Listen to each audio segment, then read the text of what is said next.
Today I want to speak about ego. It's known to be the cause of many issues, wars and battles, stories, movies, about mankind and womankind, people, humanity itself. The ego is something that we all have. Whether or not we know how to merge it into our consciousness is a different thing. Some people live by their ego. Their ego directs everything they do, their actions, their words. And the ego is, the core essence of it is the I, or the self. And I don't mean myself or self in a super conscious way. I mean just the self.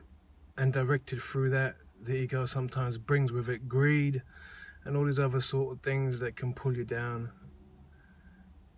But on the flip side, the ego is an amazing teacher.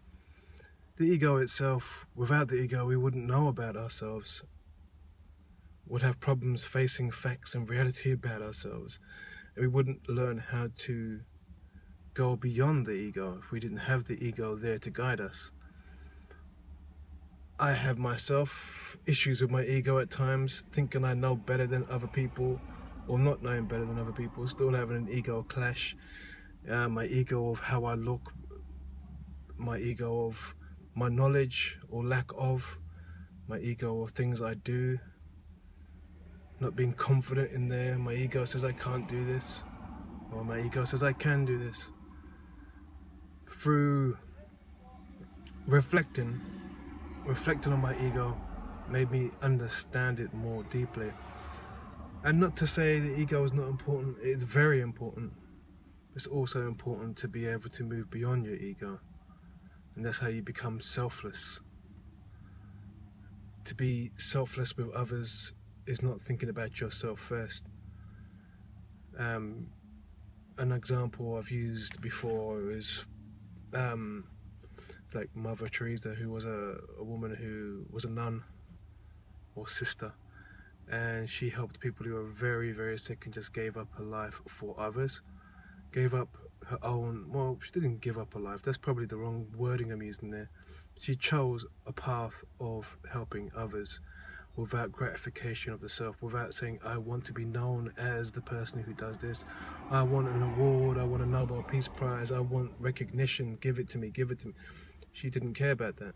That's how selflessness is, and also that's how we can all be if we challenge our egos on a daily basis and not just let the ego guide us. I mean, for example, I'll give you another rolling example. Day to day, going to a club, for example. You're at the door and the bouncer or the man who's at the door says, no, hell no, you're not coming in, look at the way you're dressed. And being all rowdy and ready to go, and people are around you, your ego might be flustered and say, hell, no, I'm coming in. Or you try to kick off, you try to fight, you try to get angry. That's straight up just the ego guiding you to be in a way that's not suited for your development. It doesn't help you in the long run. I mean, things could have happened from that incident.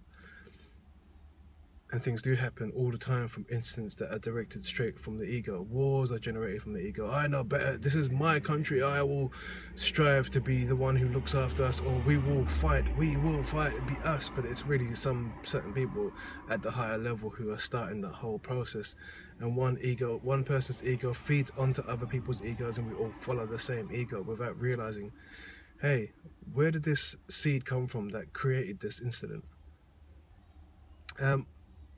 I mean, a good thing to do for your ego, for everyone's ego, is to strip butt naked, look in the mirror butt naked, and just be pure with yourself, with all the thoughts that come out, your ego telling you this is wrong, this is right, this looks good, this looks bad. Face that ego, and not necessarily you have to be changing yourself changing yourself physically, as people tend to do when they feel they have problems with themselves. They feel that it's the external part of me, that if I fix that up, if I have more money, if I have more possessions, I will in turn feel better in myself. Whereas it's internal, and it comes out externally. It is expressed externally.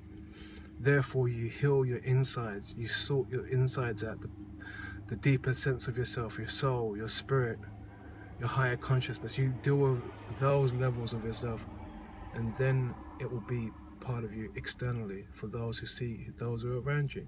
And it's not for the people. You're not doing this for others. You're doing it for yourself. And this goes back to that ego. It's not the self, the lower self. This is the higher self, the the supremely higher conscious self that wants to evolve, doesn't want to stay stagnant and suppressed by what we have set up around us, which is a whole bunch of material stuff. So therefore, the ego, one of the simple things you can do to start learning about the ego is looking at yourself, as I said, in the mirror. Sit there and try to meditate, cross your legs, start doing some breathing, some heavy breathing, try not to think of much, and just put your consciousness around your body.